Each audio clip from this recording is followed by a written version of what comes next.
find length of the tangent, normal, subtangent and subnormal for the curve y equals to x cube minus 2x plus 5 at 1,4. ఇక్కడ చూడండి మనకు ఒక curve ఇచ్చాడు y equals to x cube minus 2x plus 5 అనేది, అలాగే ఒక point ఇచ్చాడు 1,4 దగ్గర. అయితే ఏం కనుక్కోవాలంటే మనం length of the tangent, length of the normal, length of the sub tangent and length of the sub normal కనుక్కోవాలంటున్నాడు. రైట్, సొల్యూషన్ చూడండి. Solution, given that first point రాసుకుందాం. point x1 y1 equals to 1,4. అంటే x1 అంటే 1, y1 అంటే 4. But ఇక్కడే y1 value రాద్దాం. y1 equals to 4. Next curve ఏమి ఇచ్చాడంటే y equals to x cube minus 2x plus 5. Then differential differentiating with respect to y. Then differential చేస్తే మనకి చూడండి d by dx of y equals to d by dx of x cube minus 2x plus 5. d by dx of y అంటే మనకు dy by dx equals to d by dx of x cubed అంటే 3x square minus d by dx of kx అంటే మనం k అని చెప్పుకున్నాం కాబట్టి d by dx of 2x అంటే 2 plus d by dx of constant 0. అయితే slope ఏమవుతుంది చూద్దాం. చూడండి, slope m equals to dy by dx at given point 1,4. dy by dx ఏమొచ్చిందంటే మనకు 3x square minus 2 at 1,4. Right, చూడండి. ఇప్పుడు స్లోప్ m ఈక్వల్స్ టు ఇప్పుడు x plus లో 1 apply చేయండి. అంటే 3 into 1 square minus 2 that is equals to 1 square అంటే 1. 1 power anything 1. Next 3 into 1 3 minus 2. 3 minus 2 అంటే మనకి m equals to 1. m equals to 1.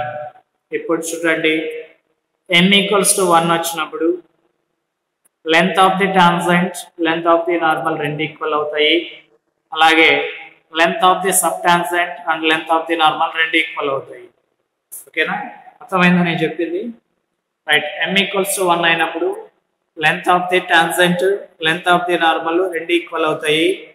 అలాగే length of the sub tangent, length of the sub normal ఇవి రెండు equal అవుతాయి. చేసి చూద్దాం. చూడండి, length of the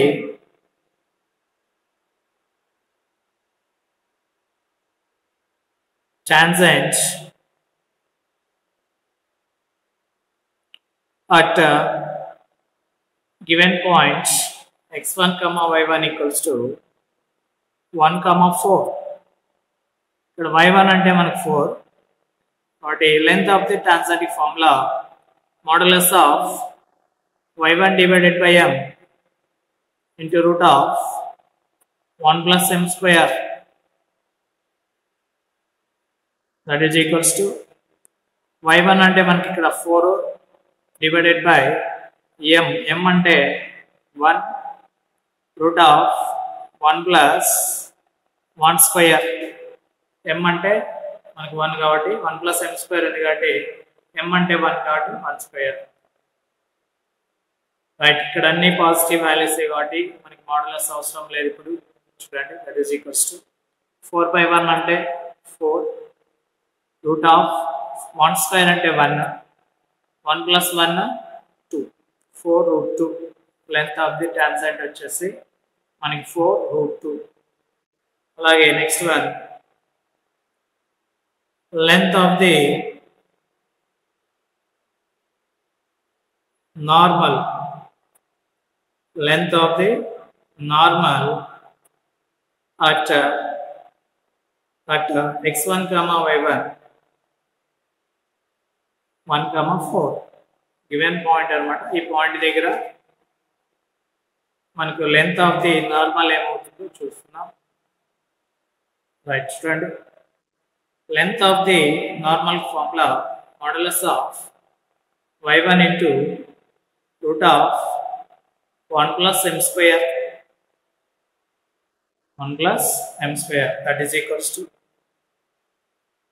modulus of y1. y1 అంటే మనకు 4, y1 అంటే 4 into root of 1 plus m అంటే మనకు 1 కాబట్టి m square అంటే 1 square అవుతుంది. ఇదంతా పాజిటివ్ వాల్యూస్ కాబట్టి మాడ్యులస్ మనకు అవసరం లేదు. That is equals to 4 root of 1 square అంటే 1 1 plus 1 2. చూడండి, length of the tangent 4 root 2 వచ్చింది. అలాగే లెంత్ ఆఫ్ ది నార్మల్ కూడా 4 root 2 వచ్చింది. ఇవి రెండు ఈక్వల్ అయినాయి. ఎప్పుడు స్లోప్ వాల్యూ 1 అయినప్పుడు ఇవి రెండు ఈక్వల్ అవుతాయి. ఓకేనా? రైట్, నెక్స్ట్ వన్ చూడండి. Next length of the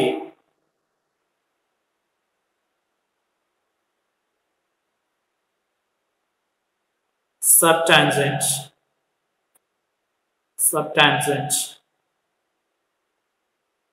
at given point 1 comma 4, లేదా x1 comma y1 అనుకుంటాం. y1 అంటే మనకు 4 కాబట్టి మనకు first length of the subtangent formula ఏమంటే modulus of y1 divided by m, y1 divided by m, that is equals to modulus of y1. y1 అంటే 4 divided by m అంటే 1. ఇవన్నీ positive values కాబట్టి మనకి మాడ్యులస్ అవసరం లేదు. అంటే 4/1 అంటే 4. Next length of the సబ్నార్మల్,